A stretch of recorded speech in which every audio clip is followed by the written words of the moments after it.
Di dalam kehidupan ini, tidak ada yang berjalan mundur, tetapi selalu maju dan melangkah ke depan. Seperti ketika kita sedang mengayuh sepeda untuk maju ke depan mencapai tujuan, harus memerlukan tenaga yang cukup.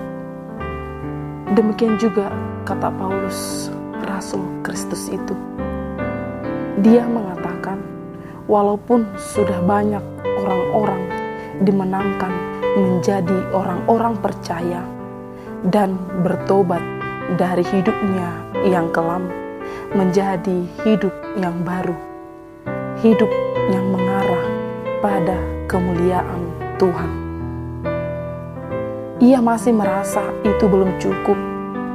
Ia merasa hal itu belum apa-apa.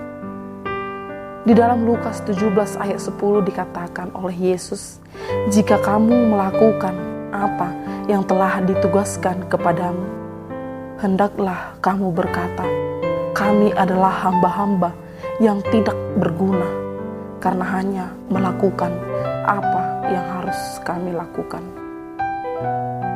Apakah setiap orang Kristen diperintahkan Tuhan untuk berbuat baik?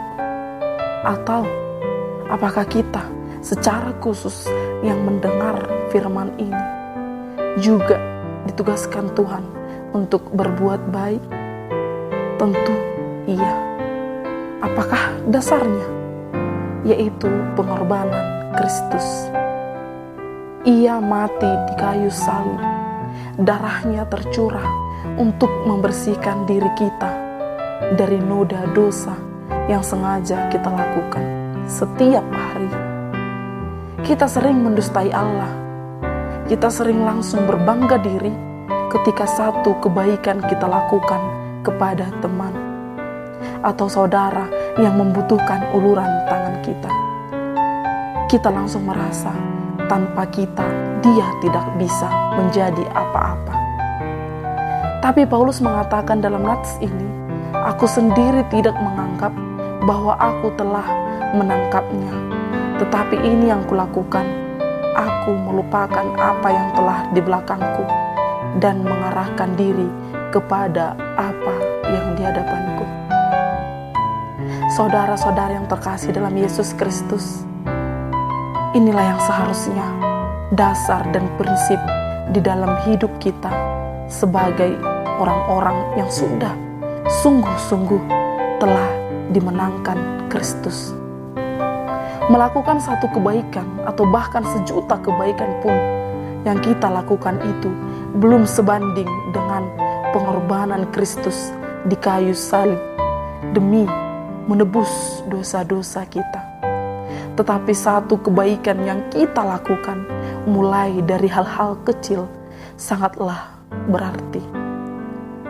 Karena kebaikan itu akan membuka mata hati setiap manusia yang melihatnya dan membawa perubahan dalam hidupnya.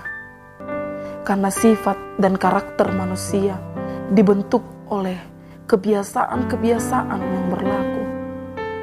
Maka jangan mudah puas diri, jangan berbangga diri, dan jangan berhenti hari ini untuk melakukan kebaikan, agar kebaikan itu menjadi sebuah kebiasaan kita, orang-orang Kristen.